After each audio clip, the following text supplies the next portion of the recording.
Com certeza, com certeza. E essa referência, né, de certa forma, ela irradia os outros países, principalmente sul-americanos, né, pelas estruturas que a gente tem por aqui. Então, esse movimento mundial de ampliação, de reconhecimento, vem agora no movimento mais recente e impressionante, na verdade, que é o Centro Global de Medicinas Tradicionais na Índia, que tem o país a estrutura, a nação da Índia, olha para a sua medicina como uma medicina tradicional, a Ayurveda, e investe pesado como moeda geopolítica, né? A gente tem que ver que como estrutura para fortalecer esse tipo de pensamento, apoiar outras nações. Então, isso é uma oportunidade muito importante de conseguir o que os países podem ofertar de parcerias, né? Principalmente o Brasil tem que estar junto desse movimento. Então, de fortalecer isso e que nós temos aqui na estrutura, no braço da Organização Mundial da Saúde, que é a Organização Pan-Americana de Saúde, que apesar de ser mais velha que a Organização Mundial de Saúde, né, ela tem uma atuação importante mais na década de 70, 80 nas medicinas tradicionais, em movimentos de, de, de, de um pré-mapeamento dessas práticas, e vem se consolidar agora no Brasil, também tentando fortalecer e apoiar a política no Brasil e essa rede da MT6 Américas. Mas isso há um movimento muito importante, acho que muito trabalhoso, e principalmente de colocar toda essa diversidade que a gente tem de conceitos da própria, de interesses que a gente tem dentro desse elemento das medicinas tradicionais e de dar uma estrutura que eu trabalho bastante e de dar uma orientação ético, estética e política, né? Então, a gente parte de uma necessidade dos movimentos começarem a dizer para que eles vieram. Então,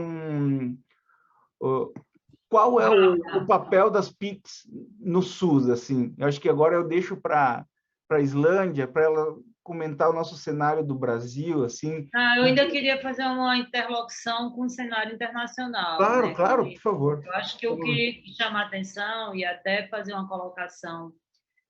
A gente tem países na América Latina, como a Bolívia, a Nicarágua, o México, Peru, que também já tem essa discussão muito mais avançada por reconhecer, né, o aspecto multicultural da sua sociedade. Ou seja, como você começou aí, a gente tem necessidades diferentes, nós temos culturas distintas e a gente não pode impor uma única forma de olhar o corpo, a saúde e a doença, sabendo que a gente, por exemplo, no Brasil tem 300 povos.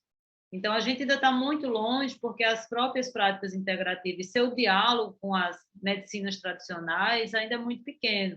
Há uma discussão de trazer as práticas, aliás, de trazer as medicinas tradicionais para as práticas integrativas. Espera aí, cuidado, né? Porque cada medicina, cada jeito de olhar de um povo é um jeito, né, de construir a percepção sobre saúde e doença que não está limitado, por exemplo, à questão apenas do sistema de saúde ou da perspectiva que a gente tem no modelo biomédico do cuidado com a doença, né? A perspectiva de saúde para esses povos está muito mais ligado de forma ampliada do que hoje a gente está denominando aí de saúde única. Os povos indígenas trabalham com saúde única há muito tempo, né? Você não pode pensar em saúde sem ter o cuidado com a água, sem ter o cuidado com o solo e sem entender que a gente é parte desse contexto, assim como, por exemplo, na Bolívia, você tem uma constituição no qual a terra tem direitos e eu tenho que respeitar a terra, e por isso, por exemplo, a água não foi privatizada como no Brasil, porque a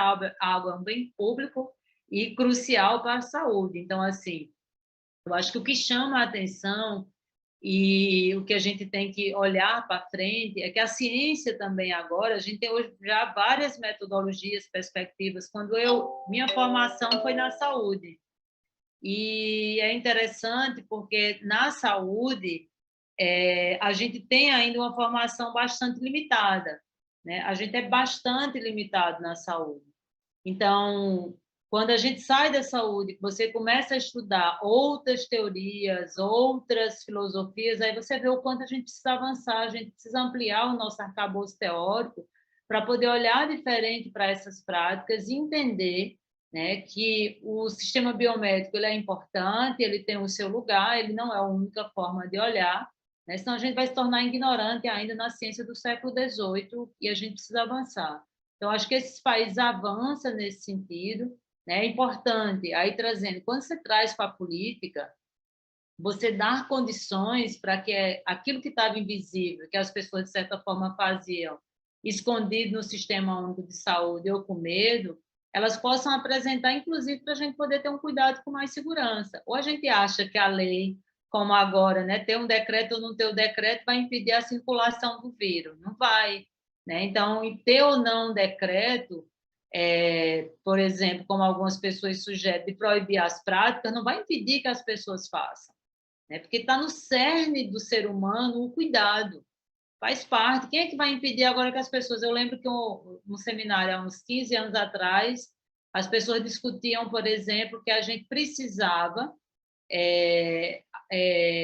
começar a criar normas para que, quando as pessoas fossem usar as plantas medicinais, elas tivessem uma prescrição farmacêutica. Eu só tive que rir. Né? Quem agora, imagina, eu quero tomar um chá, não, mas eu preciso de uma prescrição farmacêutica para fazer isso. Óbvio que todo uso ele precisa ser seguro, né? A gente tem um conhecimento, que é um conhecimento ancestral e também da experiência, que ele é importante. Agora, ele não pode ser invalidado com outra forma de conhecimento, que é o conhecimento científico e, por exemplo, o conhecimento principativo, que pode acontecer a gente alargar o diálogo para que as políticas cada vez mais ampliadas e no diálogo tradicional e no diálogo científico a gente possa ampliar o uso, né, o cuidado, para que a gente possa, de certa forma, antever os possíveis prejuízos ou não, ou os possíveis efeitos, e só se faz no diálogo. Então, eu acho que a China avançou, a Índia avançou, mas a nossa América Latina está fervilhando aí de experiências que já são positivas, mas como a gente olha muito para o norte, não olha para o sul, às vezes a gente termina não vendo. E você ainda chamou a atenção que você está olhando para a Ásia, que é outro lugar que as pessoas veem muito pouco aí e que tem produzido, né, bastante, como Macau, né? Daniel teve em Macau e sabe da potência que Macau tem, ou seja, a gente tem exemplos enormes aí no mundo inteiro, né, de que a gente tem avançado, precisa avançar muito mais, e eu acho que o maior avanço é esse, é entender a diversidade, né, e é diferente, e a necessidade da gente ampliar a perspectiva de saúde e doença. Era um pouco isso, para pontuar ainda essa referência internacional. Não sei se Sim. você quer discordar ou concordar, porque o debate também é legal quando a gente também não concorda em tudo, né? Não, não, com certeza, né, Islândia? Acho que essa estrutura da sensibilidade que tu traz da estrutura da medicina tradicional e nas nossas parcerias de estudo, sempre coloca a importância de a gente colocar essas estruturas do não dito, porque elas sempre ficam à margem dos processos, né? Elas são reais, elas são concretas, elas fazem parte dessa narrativa de saúde dos povos e comumente elas não aparecem, né?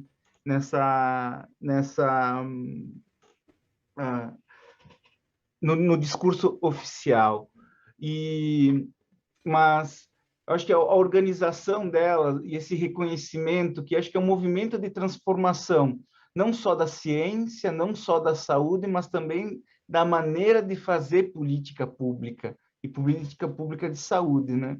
Acho que a gente parte para como as PICs, como eu gosto, elas são um dispositivo Foucaultiano de transformação.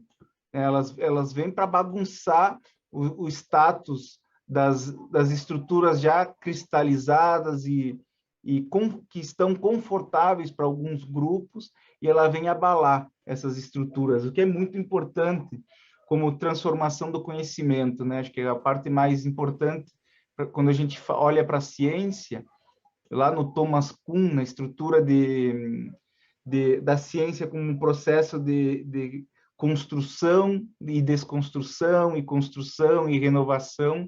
As PICs acho que participam e têm um potencial muito interessante de proporcionar essa energia para esses movimentos. Então, mas com certeza, eu vejo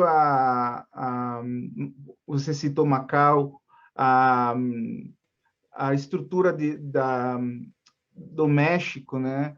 O México está participando de alguns programas que o Brasil também aderiu, numa ala mais conservadora da estrutura da medicina, que é a parte de doenças crônicas não transmissíveis, e está clamando para que as medicinas tradicionais componham esse quadro das terapias das doenças crônicas não transmissíveis, principalmente hipertensão e diabetes. Então, o movimento popular está pressionando para que se modifiquem os protocolos. Isso é muito importante, e que reconheçam práticas. Então, não significa que a gente vai estruturar, a pegar a biomedicina e tirar ela. Não, a PICS, a nossa política do Brasil, ela principalmente é um exemplo de uma necessidade de integração, e que eu discuto sempre com o Daniel, que é a ampliação da capacidade clínica, dos olhares, da percepção, das interpretações em cima do nosso objeto de saúde, né? Então, isso é muito importante, é cada vez mais fortalecer o que cada racionalidade médica tem de melhor. Então, isso é muito bom, acho que isso é importante, e ter também sempre esse cuidado com a especificidade das medicinas tradicionais, que elas não são separadas com um contexto de saúde, como a Islândia falou, né? Tem os Yanomamis, por exemplo, tem uma estrutura que a língua não se desassocia da sua estrutura, da sua hierarquia social, e que não se desassocia da estrutura do corpo, alma e mente. É uma coisa só. O nosso cartesianismo é que fala que isso é saúde, e deixa, às vezes, muita coisa de fora, né? Então, é uma limitação da nossa forma de pensar, né, Islândia?